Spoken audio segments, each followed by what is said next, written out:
Hello and welcome to the Justin Hamilton podcast. On today's episode, Brydon Coverdale is back with a brand new quiz. Heads up, I did not do very well in this one, and that does not mean you won't do well, but I wasn't quite on top of my game. But at least a lot of the questions that I got wrong, I just didn't know the answer. And that's always a better feeling than having it right on the tip of your tongue and not being able to recall it. So, anyway, let me know how you go in this latest competition. It's always nice to hear from everyone as to their scores, and it seems to be around the halfway mark. 5 out of 10 seems to be the regular average. I am below the average today, so I won't get ahead of myself. You can discover it all for yourself in the next few minutes.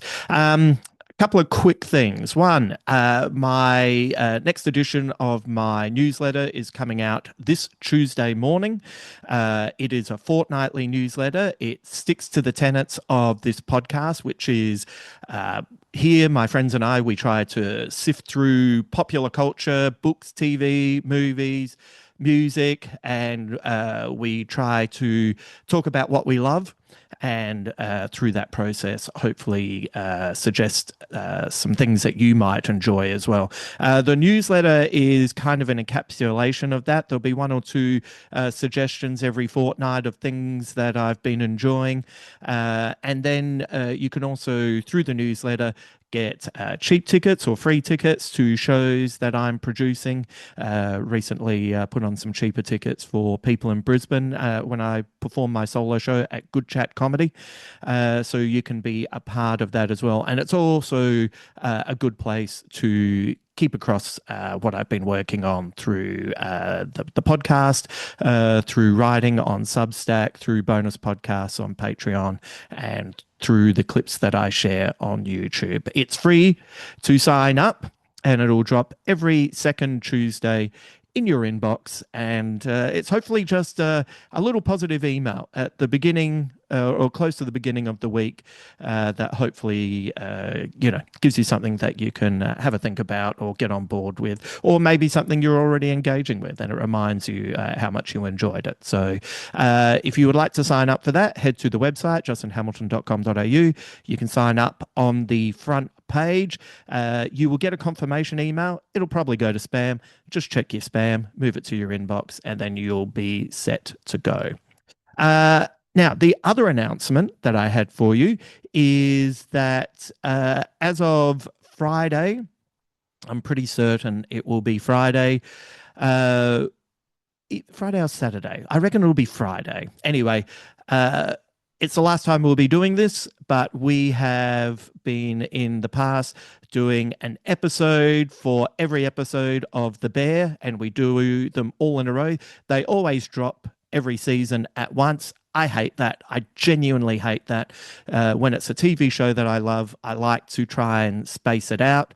And, with something like Widow's Bay, if that had dropped all at once, I guarantee most people would have missed it. But because it was coming out weekly, it had enough time for people to discuss it, people to think about it, people to pontificate about what they liked about the show, and also try to work out where it was going. It was reminded me a little bit of the joy of watching Lost back in the day, in that you had a community of people all getting together and discussing it.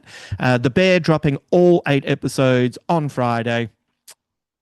It's just a bummer, in my opinion, and I would rather pass it out over a longer amount of time. But you know what people are like online. They think they're being clever, but they give away endings. They give away what's happening in the show. So my compromise is an episode a day, a podcast a day, and we will be doing that for the last 8 episodes of The Bear. So if you would like to join in on that, you can do so. Watch an episode, listen to the podcast, watch an episode, listen to the podcast. If you want to binge it, that's up to you. But the podcast will be coming out one a day, and they're usually a little bit shorter, probably around the 20-minute mark, as we move through these wonderful characters and where they're going. I know it's kind of lost a little bit of its shine in the last season or two, but I'm still all in. And last season, when it finished that second season, that last episode, and there was another season to come, I was quite surprised, and I was also pretty happy to know that I was going to get to spend more time with these characters. We've had the one-off episode this year, Gary, and we've got 8 more episodes to go. So if you would like to join in on the fun of that with me, we will be kicking off. I'm sure they drop all on Friday, and I'll be able to at least watch the first episode and get that podcast up for you. So keep an ear and an eye out for that. And then in the following week, we will return to our Tuesday, Thursday episode drops. So there you go. That's all happening. Why am I signing myself up for this? I don't know. It's a tradition. We've had a tradition here for 4 seasons of The Bear. Why would I change it now? So I'm looking forward to that. I know it's a lot of work, but it's worthwhile, and I do love that show. Okay, let's bring in Brydon. I'll swing by at the end for a quick chat, but get your pen and paper ready, and let's see if you can do better than this guy. We had some good news recently. We don't normally talk about the Chase Australia that often when we're doing the quizzes, but our ratings have been through the roof, highest in 3 years. And I try not to really care about the ratings in as much as I think you should just focus on what you're making. But in this present economic climate, and as the entertainment industry continues to implode, regenerate, transform, however you want to word it. Highest ratings in 3 years is really good. Yeah, that's great. I mean, the thing is, like, we've always had a lot of really loyal viewers. Mm. Been on for 11 years, so um, sometimes I think, yeah, sometimes you can just sort of get almost complacent about like thinking about how many people watch the show, and then you look at the numbers and you go, oh wow, there's a lot of people watching the show. Like it's really still pleasing all these years later. Yeah. Do you remember the first time when you felt like just in the general population minding your own business? Can you remember the first time that you thought, man, I think this might be getting some cut through? I don't specifically remember the first time, but there's definitely there's definitely things, random things like in the early days, like had a tradie driving past in his ute and just yelled out the window of his car, "Hey, Sharky!" So like you just Yeah. kind of there's random stuff like that where you go, okay, well we're being recognized at high speed, Yeah. from the side of the road. That probably means that people know who we are and are watching the show, Yeah. and it's. Well, I mean, having been on for more than a decade now, like it only happens more and more, like because even if people don't watch the show every day, they're aware of it. They've seen it sometimes. It happens a lot. It'd be an interesting question to pose to all the chasers. What's the quickest speed you've been recognized at? Yeah, that's right. That's right. Yeah, I mean, I think Issa definitely gets the most of it. Right.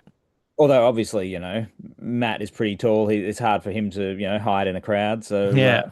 I think we all get spotted. It's just, I'm just hoping that when I do get spotted, I'm not like, yelling at my kids for, behaving badly in public or something. There, it's kind of like, Yeah. "Ooh, oh, that's what life really is like for the shark, huh?" Yeah, so I've had a few people sort of say, people who aren't involved in the entertainment industry sort of say, don't you wish your profile was bigger? It's like, absolutely not. Yeah. Like, I just want to be in a position to make things, but I also want to be in a position that when I'm on a plane or I'm on a train or whatever, I can sit there and be, half asleep drooling on myself, and everyone just thinks that old man needs to get himself together rather than, I hey, mean, Hamo. I think we had this conversation in a previous episode where the guy who created Where's Wally has the perfect level of Yes. fame and success. Like everyone knows his books, some Mm, people know his name, but nobody knows his face. mate, what a what a dream life. Yeah. Just rolling around in coin, having a good time. Right. You know, probably has his friends sort of saying, "Hey, there he is," pointing to him. They That's all right. laugh. Nobody else gets the joke. Exactly. Ah, dear. All right. Well, let's get into today's quiz. Oh God, I've lost where I wrote down. Apologies to who. Someone wrote to me. They got 8 out of 10 for the Right. last quiz. Apologies to who that person was because I wrote it down so I wouldn't forget. And then I forgot where I wrote it down. But anyway, 8 out of 10 was our biggest score, but the average was right in the middle at 5. Yeah, well, I was going to say I've completely given up on trying to predict how you'll go with them. I mean, you could get 10, you could get one, but based on past experience, it'll probably be somewhere from 4 to 6. Yeah, yeah, exactly. I think that's a sweet spot, you Yeah, know? Yeah, let's launch into it. I have noticed ever since we talked about uh, how a lot of people were doing it in real time, but a lot of people were pausing and thinking about it and getting back to it, which, by the way, is perfectly acceptable. If that's how you want to play, that's how you want to play. But the interesting is that since people have been playing at speed, the scores went down. yeah. Yeah, so, that's how you're playing. So if they want to compare themselves to you, that's the reality. Yeah, but if they want to pause and then send me through their 9 out of 10s to make me feel bad about myself, I'm fine with that as well. Absolutely. All right, let's start with one that look, I can guarantee you're either going to know or you're going to, kick yourself for not being able to remember because I know Amazing. you'll know the reference. Hmm. It is famously ruined by Mr. Bean in the 1997 film Bean, and a character in The Naked Gun 2.5 has a birthmark in its shape on his buttock. What is the common name of this famous painting, whose full title is Arrangement in Grey and Black Number One? Uh. Oh. God damn. I know we're both Naked Gun fans, so I know Yes. we'll have seen this, and it'll be in there somewhere, but whether or not you can drag it up. Oh man. So what is the name But of? the paintings, it's a very, very famous painting. Its official name is Arrangement in Grey and Black Number One, but Yes. much, much, much more commonly known by another nickname. God damn. We do love the Naked Gun, but I find myself either watching the Naked Gun or I go back to the files from Police Squad Yeah. and immerse myself in 24 minutes of no laugh track and enjoying the fact that it bombed on TV because people were watching it and didn't know if it was a comedy or not. Yeah. Yeah. Yeah. You know what? Absolutely. Nah, you know what? I don't know, but I'll go for laughs. All right. Excellent. Okay. All right. All right. Question number two.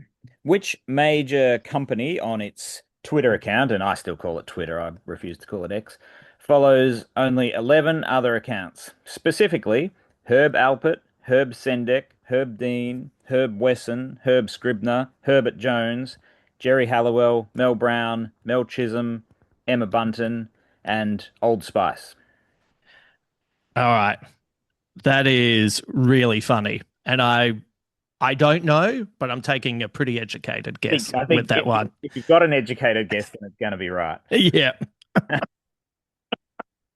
All right, question number three. So one of the things that I do on my social media is I've been doing little, video clips about things from Australian history, and I've got Hmm. one coming up, a couple of days from when we're recording this about this. So, 150 years ago this week, Ned Trickett became the first Australian to be recognised as a world champion in any sport, defeating two-time English world champion James Sadler in a race over more than 4 miles. In which sport did Ned Trickett become the first Australian to be a world champion in any sport. In any sport, right? What was his sport? Um, yeah, okay. Uh, well, yeah, A could race be over 4 miles, and we're talking 1876. 1876. Yeah. 4 mile. Yeah. Okay. Um, yep. All right. Okay. It, that feels. Anyway. When we circle back to this question, I'm in very much one of those. When we're filming the chase Yeah. and when chasers are on song, they Mm. just go answer, Yep. answer, Right. answer. And when chasers are out of sorts, they go, I reckon it could be that answer, but that seems too obvious. But is that Um, too obvious? And then, do you know what I mean? And it's I the do. I do. All right. I'm in that pretzel moment where my Yeah. brain is, Yeah. Well, I wanted to include that it was a race because I thought probably boxing was the obvious thing to guess you if know we what? race. Yep. Yeah, I did think that actually. All right, question number 4.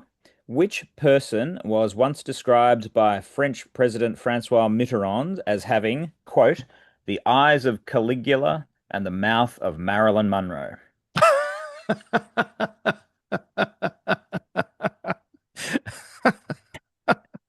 Oh man. Like, is it your opening line? I know. Yeah, I do wonder. Well, Wow. Wow. That actually, you know what? I'll save it. I'm gonna write down reminder to tell you a story that relates to the eyes of Caligula and okay. the mouth of Marilyn. Right. Okay. All right. Question number 5. Um, so last week I went into Channel 7 to do something, and they had the sports department had their annual trivia night on. They asked me to guest host the first round, so I asked them 10 questions, and this was one of the questions. I think probably at least half of them got it right. Mm. Felix Zemdegs, born in Melbourne in 1995, is widely considered the world's greatest of all time in what competitive activity in which he has set more than 120 world records? Oh, wow. Hmm. Uh, I was going to say, can you say his name again? But I have an idea that none of that will. I know that'll help. His Yeah. name is Felix Zemdegs, Yep. born in Melbourne in 1995, so you can work out Yep. he's only about 30. Yep. Um, Widely considered the world's greatest of all time in what Yep. competitive activity in which he has set more than 120 world records? Far out. That is. Oh man, I have no idea. I That's a lot of world records There's a lot of to. world records, and if I was trying to attack this question from your Yeah. point of view, Yeah. I would think about, um, why somebody so young could be considered the greatest of all time. Is that because it is something that, maybe wasn't as much of a thing in the past? Yeah, there. And also uh like it has to also be something that like it can't be like it can't be tennis. Do you know what I mean? Because there's Right. only Yeah. finite amount of Yeah. like this is something that you can do Yeah. heaps. Yeah. In different ways, like there might be different, um, sort of different subcategories within Yeah. a world record in. All right. Okay. Yeah. Question number 6. Which Hollywood star is name checked in the songs Uptown Funk by Mark Ronson and Bruno Mars Hmm. and Riptide by Vance Joy? And this person's name is also a slang term used in cricket. Oh, right. Uh huh. Wow. Mm. considering the amount of times I've heard Uptown Funk in the background when visiting, you know, radio stations back in the day, Yeah. I've never really listened to that song. And Riptide is probably it's probably the most successful Australian song of the last 15 years because it just stayed in the charts for years and years and years. Right, right. And now I'm trying to think of, and then I haven't watched cricket in a long time. God damn it. This is a real convergence of Yeah. three things I have not engaged with properly for a Yeah. long time. A slang term in cricket, and Yeah. that's the name. Yeah, the person's name is used as a slang term in cricket. Man, I love online the anytime we put up a cricket question, there's always just people answering me in all capital letters. Yeah. Uh, God, I don't know. All right. Yeah. Take a punt. Yeah, I'm guessing the term isn't something that's mixed up with like it's Oh not no, it's just a celebrity. yeah, it's a celebrity. They are specifically name checked in those two songs, and their name, because it sounds like another term from cricket, their name is then sometimes used Mm, colloquially in cricket. yeah. Uh, ah, this is wrong, but once again, when in doubt, go for a gag. Yeah, all right. I've always thought we should add that to the chase. If someone doesn't know the answer to a question but belts out a good joke, like they might not get a point, but they don't lose a point. Do you know what I mean? Or Yeah. yeah. I think there should be like a, you know, there should be like a small cash prize for the funniest answer. Yeah, at the end of the night. And we're throwing $1,000. Larry gets to whoever made them laugh the most. Exactly. All right. Question number seven. The Grawniad is a satirical and somewhat disparaging nickname for what? And Grawniad is spelt Grauniad.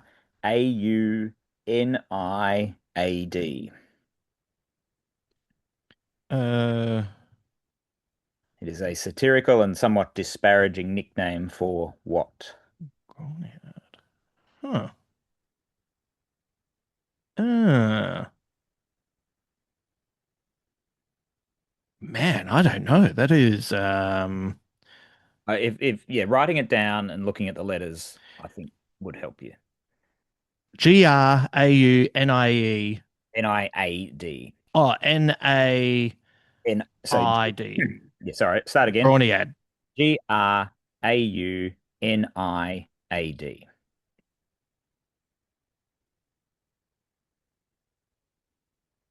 I feel like I need to put the letters and numbers or countdown music on. For, looking uh, at it. I feel like it's hit a point where,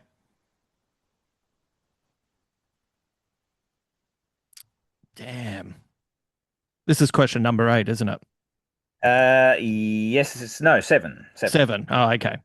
Um, it feels, sorry. So can you say that question again? I'm just trying to, The sorry. the Grauniad is a Yes. satirical and somewhat disparaging nickname for what? Yeah. Damn. Uh, anyway, I I feel like this is going to be one of those. This is going to be one of those things when you point it out, I'm going to Oh knock yeah, myself out from hitting myself in the head. All yeah, right. definitely. But I think there's Yeah. a few of those in this one potentially. Yeah. Yeah. All right. All right. Question eight. This is your multiple choice question for this episode. Hmm.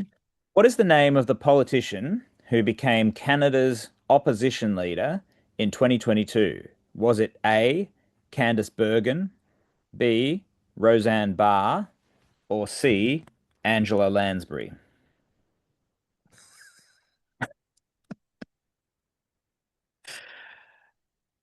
Wow. Yeah. just take a punt. So one of those is obviously the name of a famous, actor, and also separately the name of the woman who was Canada's opposition leader. Yeah, and that was just before uh Trudeau. He was still in by He that was he stage, was he wasn't was he? still But it prime was hanging minister. on. So she was the opposition leader while he was prime minister for a period of time. Um, yeah, far out. You know, It's a 1 in 3 shot. it's a 1 and 3 shot. You know what? We'll just go. Uh, by the way, it's funny to think like Candice Bergen, back in the day, what was she? Murphy Brown. Brown. Yeah, so that kind of gives you an idea of what her politics would be. Yeah. Roseanne Barr gives you an idea of what her politics Yes, we would definitely be, know about hers. and Angela, a problem solver. That's what she Well, would have been. definitely. I mean, she was a distant cousin of Malcolm Turnbull, so maybe maybe Yeah. similar place on the political spectrum. I don't. All right, I've taken a Okay, punt. good. Question 9. So the FIFA World Cup is on at the moment. We can't therefore avoid a question about it. Hmm. You would think that the home advantage should play a role in the World Cup, but in fact, in my lifetime, and bearing in mind I was born in 1981, Hmm. there's only been one occasion when the host country has won the men's FIFA World Cup. Which country is the only one to win Uh, at home uh, in my lifetime? I I think I know this one. I think All right, that's good. I can't. Are you a soccer slash football fan? Not really, no. I mean, I watched the match against Turkey, Australia, just because it was on at a suitable time, but Yeah. certainly wasn't getting up at 5 a.m. to watch the game against America. No, I appreciate the skill. Like it's such an incredibly skillful game, and it's in many ways it's quite beautiful to watch. But it is too much tension. Like I like basketball where there's more scoring and there's Yeah, enough tension in that. Whereas I always find, and probably because I mainly engage with it with um, World Cup, I just feel tense for ages, and then I either feel elation or I feel exhausted. yeah. I mean, I am probably misreading the sport, but it feels to me that a sport where it is so low scoring Mm, just has more potential for kind of random results. mm, And the best team is not necessarily going to win. mm, A sport like basketball or Aussie rules football, because there's such a lot of scoring, you sort of expect that over the course of the game, the better team will win. mm. Soccer, football, it can be sort of one moment Yeah, that might mean that actually, the better team for 80 minutes yeah, did. yeah. I'll tell you the best football experience I had when we get back around to that. But I have through proximity experienced the elation Okay. of football as well. All right. Right. And last question. What organization was co-founded by Bill Wilson in Ohio in 1935, has more than 2 million members worldwide, and is sometimes referred to by the informal nickname Friends of Bill W? Oh, Friends of Bill W. Hmm. Bill Wilson, 1935. 1935 in Ohio. He and another guy called, I think it was Bob Smith, founded this organization. It's in most countries around the world these days, Yeah. sometimes referred to as Friends of Bill W. Huh. Um. God, that one's right on the periphery of memory. Hmm. You can have that as the title for your next book Yeah, about that's right. quizzing. Yeah. The periphery of memory. how, how to claw back those mild correct answers for Things, tough quiz things questions. I can't quite remember. Friends of Bill Wilson. I'm trying to think. Um, oh man. All right. I'm going to try and, all right. I'm going to see if, uh, you know what? This is not quite right, but I'm going to, right. Okay, Let's go. let's go. Let's do the answers. So, question one, the artwork that is ruined by Mr. Bean in the film Bean, and a character in Naked Gun 2.5 has a birthmark in its shape on his buttock. Its full title is Arrangement in Grey and Black Number One. What name is it better known by? Well, I have no idea. So I've just gone with the upside down Gorbachev. It's that is definitely a good birthmark option. But this is Whistler's mother. Whistler's mother. I don't think I You know what? I don't think I actually. That's one of those ones where, we've often talked about with chasers. If you don't know, you just don't know. And Yeah, there's something clean about that. yeah. Like So, it's worse than when you go, oh, I've heard of that or that. I don't think I know that at all. all right. I thought that it would at least be vaguely familiar from the Naked Gun, but so this is the characters played by Richard Griffiths in the Naked Gun 2.5. He plays sort of two characters, and Yeah. one of them has to be identified by this birthmark on his buttock.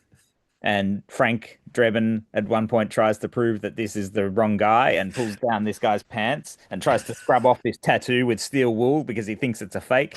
And Yeah. then gets out the orbital sander and tries to sand it off.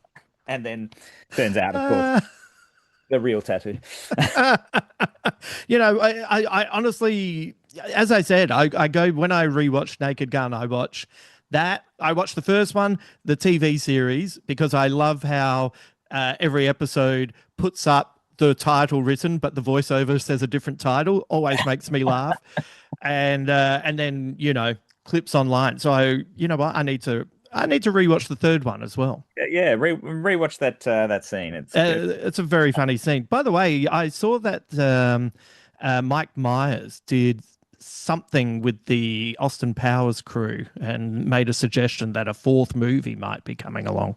I did I did see that sort of referenced, and it's pretty depressing that I haven't done the exact maths, but basically when those Austin Powers films first came out, Yeah, now kind of almost longer ago than the 60s would have been then, if you know what yeah. Oh yeah, yeah, yeah. Like those crazy stories, statistics where they say we're closer to I mean. Cleopatra than Cleopatra was to the The pyramid. pyramids being Yeah, built. exactly. Exactly. Yeah, that's strange. I don't like. I love that first Austin Powers film. I reckon the second one is a scorcher, and the Mm. third one has Yeah, the its first one, moments. okay, but yeah, I don't know. It might be of its time. It might be of its time. I kind of worry that that type of humor just Mm. doesn't land. Like I thought the Naked Gun reboot was, for the most part, I thought it was pretty funny. Like That was pretty good. I didn't think there was quite a high enough number of jokes. I thought there was because the original movies they just pack them in so much. I agree. You're actually better having too many jokes. Yeah, So if two or three don't land, there's another two or three right around the corner. exactly. Yeah. Okay. All All right. right. Bad start. The the company who follows those only 11 accounts on what I call Twitter. So they follow Herb Alpert, Herb Sendek, Herb Dean. That's got to be KFC, right? It is KFC, yeah. Yeah. So funny. They only follow 11 accounts because Yeah. there are 11 secret herbs and spices. So they're all guys named Herb, or the Spice Girls, or the company Old Spice. So funny. Like, you know what? I have not eaten KFC food in a couple of decades, but two thumbs up for Oh, that. I mean, that is like that's one of those social media things where you go, like, that is just such a good idea. Yeah. Well Yeah. done. You deserve the credit for that. Yeah. I love All it. right. Oh, sorry. Phone started ringing. Um, all right. Question number three. 150 years ago this week, Ned Trickett became Australia's first world champion. What was his sport? So I I had a couple of things, and did you say they raced? How far did they race? It was just over 4 miles. 4 miles. So I've taken a guess. The 1,500 meter swimming. It's definitely water related, but this is rowing. Oh, rowing. Yeah. Yeah, okay. I had initially I had anyway. The more I thought about it, the more I thought it was water based. Yeah. But then, uh, So he oh yeah, as I said, I've got a video coming up about it, but because Australia essentially didn't exist as a country, we were the colonies at the time. mm, Such a big deal to beat England mm, and become the world's best at something that when he came home, he was greeted by 25,000 people in Sydney, right, and bearing in mind that Sydney's population at the time was only around 200,000, like right, that wow, is that is what a big deal it was. yeah, and beat the two-time world champion. Is that Beat right? the two-time English world champion, and so Ned Trickett then sort of defended his title the next year, and then the third year he defended it again successfully, which was all the more incredible because by that time he'd bought a pub and he had an accident where a beer keg rolled over his hand and crushed several of his fingers, and he self-amputated several of his own fingers, and then still won the rowing world title after Wow, that had happened. wow, mate. Back when men were men. Exactly. I know. Wow. Yeah, I mean, you got to admire that. Oh, like my friend's kid got a splinter the other day, and I nearly passed out. Like it's I know. that's phenomenal. Yeah. And so and solo rowing. Yeah, this is the it was called the World Sculling Championships. Yeah, there's just one man in a boat trying to beat another man in a boat. And See, why aren't we making movies about this guy? I know. And the thing is, like, I was looking up this James Sadler who he beat because you sort of you think, oh, a British rower, he's going to be some pompous Oxbridge toff. Mm. He was actually a chimney sweep. Oh no! So, like, So, he'd won two yeah, world titles himself, and then lost this third time. But he sounds like he's a great story on his own as well. yeah. Uh, uh, yeah. You almost need a movie about both of them, the sweeper Yeah, and Knuckles. exactly. I know. I think there's a lot of good stories out there. Wow. All right, that's interesting. Great. Um, yeah. So, who did Francois Mitterrand describe as having the eyes of Caligula and the mouth of Marilyn Monroe? Like I'm guessing it has to be Margaret Thatcher. Is Margaret Thatcher? Yes, Yeah, it's a great line. it's so good, and also like he's being extremely generous because it's like he's being extremely insulting, and then he's like, "Well, I better even this out." Yeah, but also I think there's possibly part of him that thinks it's a compliment. Oh yeah, yeah, Because it's kind of like Caligula, like very, very tough, politician, if you like. yeah. It's kind of like, and I could imagine a French politician being like this. He's just he can't decide whether to sort of be threatened or be turned on. Yes, yes. And you know what? You say it in a French accent. Yeah, It does sound like a compliment. Like yeah, it that's is, right. Um, you know, Margaret Thatcher did a lot of terrible things, especially, in that 80s era of, along with Reagan, bringing in the, what is it, the neoliberalism that has led to the financial situation the world is in now. But she never put a horse in the Senate. You right. have to give her that. Look, I wouldn't rule it out happening in some country around the world soon, but we'll see. Mate, it could be the next prime minister of England. The way we're Yeah, going. yeah. The story I wrote down for you was there used to be a gig out at the Manly Boat Shed about when I first started performing there, like 20 odd years ago. And there was this beautiful German girl who was in charge of the night. She didn't book the comedy, she just ran the venue, and you'd have to give her your invoice at the end of the night. And she hated the comedy. And Hmm. she was so pretty. It was that sense of, wow, she's really looking at me with disdain, and I'm finding this incredibly attractive. And everyone felt the same. It's just Yeah. like, oh God, she really didn't want to give me that money. Oh, she really wanted me to leave. Okay.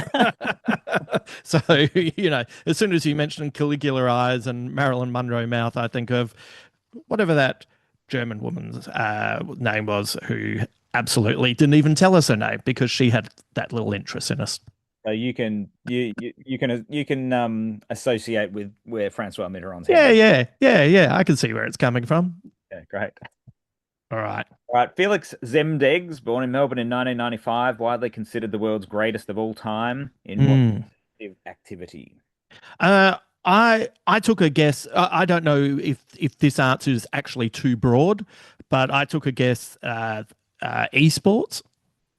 You are so in the right kind of frame of mind in thinking of something modern, but it's Yeah. not esports. It's uh Rubik's Cube, speed cubing. Oh, right. Okay. So he's Well, hang on. How many? Well, like, he's he- set more than 120 world records. So I think there's all different categories. Like there's the traditional 3 by 3 cube, there's different sizes. There oh, I think there's different configurations that you have to start from. Like there's right, a lot of different categories, and then someone might break your record and you break it again. So that. right. And I don't know a lot about it, but I think he's sort of considered the greatest because even though his times have now been beaten, he really sort of revolutionized it in terms of the technique, and a lot of people have sort of stood on his shoulders, if you like, in terms of like he was the one who made it, such a big deal. Yeah, right. Okay, then. I would never have gotten to Rubik's Cube. All right, music. Which Hollywood star is name checked in Uptown Funk and Riptide, and their name is also a slang term in cricket?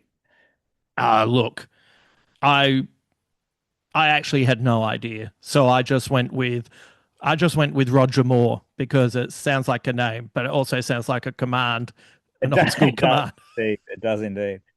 No, so in cricket, if Mm. you take 5 wickets, that is a 5 wicket haul, which is also called a five-fer. And in Australia particularly, that gets called a Michelle because it's a Michelle Pfeiffer. Oh, right. Oh, I So, did.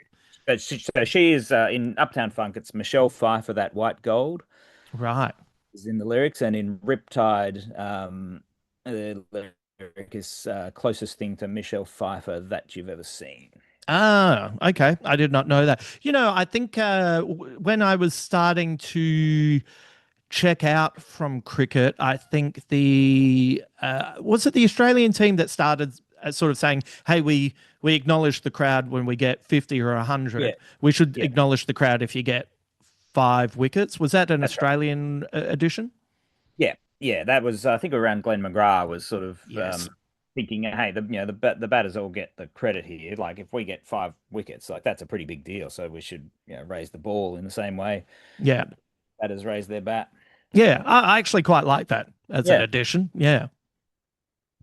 All right. The Grawniad is a satirical and somewhat disparaging nickname for what? Like this feels like I'm about to cop a real kicking from myself, but I just felt like cosmetics adverts. So it's an anagram. Um, it is something that Private Eye magazine came up with. It is the way they reference the Guardian newspaper. Oz, Yeah. anagram of Yeah. Guardian. And the reason is that historically the Guardian was renowned for a very high number of like typos and misspellings and apparently once even misspelled its own name. Oh, Uh, so so Private Eye magazine has always called it the Brawny ad as a uh, way of, making fun of that. that's Uh, funny. Damn. All right. yeah, Yeah, looking at it written down, it's like, oh, yeah, okay. yes. I had like the wisp of an advert for Grenier or something, or because you're worth it or something like that. That's where anyway. I should have looked at closer at what I'd written and rather than what it sounded like. Yeah. No, never mind. You got multiple choice for the next one. Is it Okay. Candice Bergen, Roseanne Barr, or Angela Lansbury, who was the So, Canadian shall, opposition leader? shall we say on the count of three what the answer is? All right. And we'll see if we match up. Okay, Okay. this could work out badly, but all right. Yep. All right. One, two, three. Angela Candice Lansbury. Bergen. God damn it. Yeah, I was Candice Bergen is the answer. I was literally going between Candace and Angela. Yeah. God damn That's it. a shame. Yeah. All right. Uh, I kind of almost I like I my initial I wrote down I started writing down Candace and then I because I kind of felt like anyway, whatever. It was multiple choice. You got it Never wrong. mind. Never mind. All right. See if we can get back on track with which country won the FIFA World Cup at home in my lifetime. I I'm pretty certain it's France. It is France, yes. Yes. Did they beat Brazil in the final or You're stretching my memory. It was 1998. I know that much. yeah. I can't remember the exact details of who they beat in the final. I don't Yeah. really follow it that closely, but yeah, there's no other team that's even made the final at home in that time. Yeah. That's So, interesting, isn't it? Is yeah, and I mean, you can understand when, places like Qatar and South Africa host it, they're obviously not right. going to make the final, but, it's been held in, Brazil and Yeah. Argentina and like, places like that in that time, and they haven't won. So, Once again, it's such a tense sport. Is there just too much? Like it's like I probably can't imagine what. pressure on the home team, I think, is part Yeah, of it. and Particularly if you're one of the big countries with, real high hopes. yeah, yeah, interesting. I was in Amsterdam in 1999, staying at a backpackers, and it was what's the is it Champions League, which includes all the clubs in Europe playing off against each other? Is that Champions League Yeah. or is that? Well, I mean, I think it's the champions of all the different European leagues, essentially. Yeah. Yeah, and I think it was God. I'm stretching my memory now, but it was Man U Mm. versus maybe a German team, and they were down 1-0 with only a couple of minutes to go, and they kicked two goals in the last few Mm. minutes, and I was just sitting with some English guys watching it. And so I didn't really have any skin in the game, but the euphoria of like them just we're not coming back, we've lost this, we've run out of time. Oh my god, we've equalized. Oh my god, we've won Yeah. was pretty intoxicating. Yeah. Right. Yeah, to experience it by proxy, but that's as comfortable as I feel about all of it. Yeah. Yeah. All right. Friends of Bill W. Who Uh, are the friends of Bill W? I look, I honestly don't know, but I've taken a guess. I thought it might be a charity organization, so I've taken a guess that it was the Salvation Army. Okay, so I'll tell you where I first came across this. 2007, I went on a cruise in the West Indies for the Cricket World Cup with my best mate. And on the cruise ship schedule every day, there was this thing that said Friends of Bill W, room, whatever. And I just assumed it was, some guy who was there with, a big group and that was their sort of meeting point. I only found out when I, got home and was able to look it up that this is a code for Alcoholics Anonymous. Oh, right. So this is a way that You uh, know, you can sort of have that mentioned, and that the people who are in the program will know what it, yes. but other people won't know what it means. So any stigma around that Yeah. produced. And I was also reading that apparently it sometimes happens at like airports, like they might put an announcement over, saying, if there's a friend of Bill W, could you come to, such and such, because there's somebody who is in AA who is, feeling like they're at risk of relapsing, and they need Right. for that support. So I just thought it was one of those really interesting kind of things that the average person probably wouldn't know about. Yeah, right. No, no. Well, obviously I don't, and somehow after 32 years of being a stand-up comedian, I haven't had to use it, which Yes. is phenomenal. Yeah. Congratulations on that. Thank So you. So I'm that's not saying like I shouldn't. no, but you didn't get the point for getting the answer right, but I think there's a moral point there for, Yeah, where you're there's at. Yeah. there's a victory for my liver. Yeah. Yeah. So we'll take that. Well, that's my worst one yet. 3 out of 10. And Yeah, look. if I'd gotten Candace, at least I could have hit the 4 where I always feel comfortable. Yeah. But you know what? I did not know Whistler's mother. Now that I kind of read it, I kind of uh, it's ringing a vague bell. The rowing, I just don't think about rowing because No, you no. know because I don't come from money. I wouldn't have thought of Rubik's cube. You're not a chimney sweep. I'm not a chimney sweep. I'm closer to a chimney sweep than I am from money. Um, I just had no idea about the Michelle Pfeiffer Yeah. one. Guardian, no, yeah. Anyway, good questions though, and really interesting. I thought they were fun and interesting, and there'll definitely be people out there who kind of know a few of them. It's definitely one of those quizzes where the scores could range quite significantly, just depending Mm. on individual areas of interest. But don't be too disappointed. There's No, you know. it, I wouldn't say the only way is up because you could still go worse, but I could still, I could really get zero, yeah, but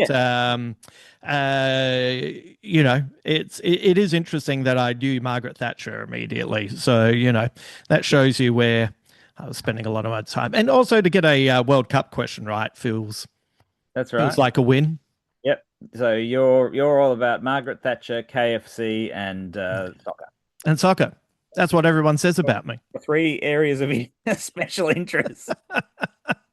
Come over to my house. Let me show you some of my collections. Yeah.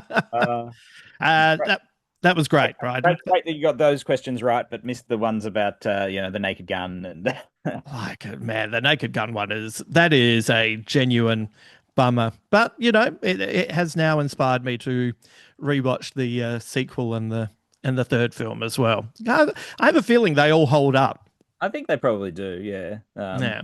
If you can overlook the presence of O.J. Simpson.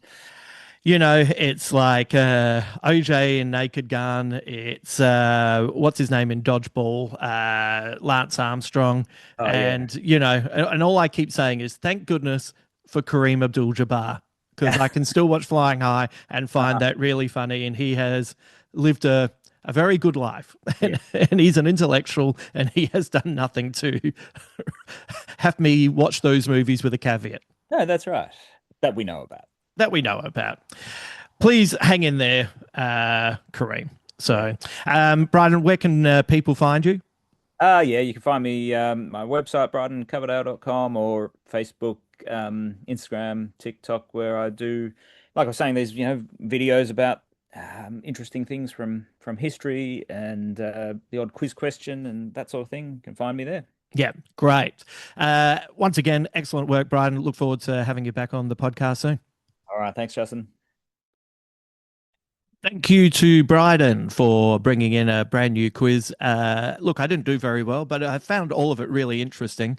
And you know what? I was pretty happy to be reminded of the manager at the old Manly Boat Shed who just really hated stand up. What a time to be alive. So I hope you did better than I did. But more importantly, I hope that you found all of it incredibly interesting. Just a reminder, if you would like to support this podcast, you can do so a number of ways. You can sign up at Patreon for as little as $5 a month, get access to bonus podcasts, live shows that are one-offs that are sitting in the inbox there, and you also get copies of this podcast ad-free. So as I said, for as little as $5 a month, you can contribute to this podcast, and that all goes back in to the running of it and the maintenance and the signing of all the different subscriptions that you have to pay for.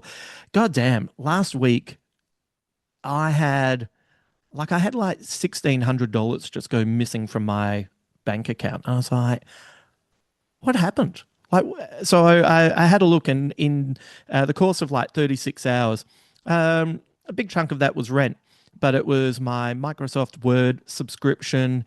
It was my private health benefits monthly payment, and it was my Disney Plus annual subscription, and it was a lot.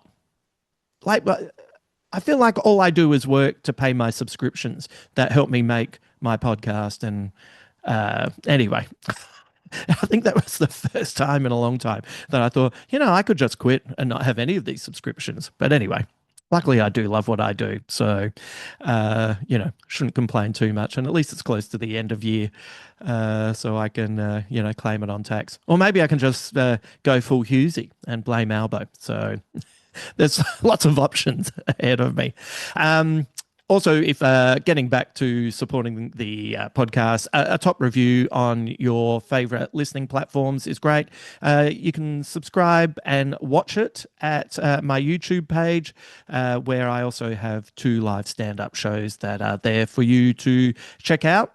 And also, if you like my writing, you can find that over at Substack.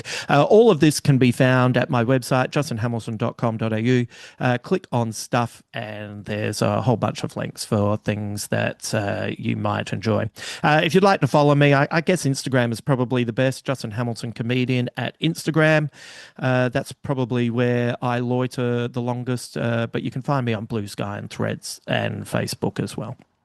Okay, I better go because I have a lot of podcasting ahead of me. And I better get ready to re-enter the world of the bear and Kami and all of his issues, and see what is revealed over the next 8 episodes. So I hope you're up for that, and I appreciate you joining me today and as always on this podcast. All right.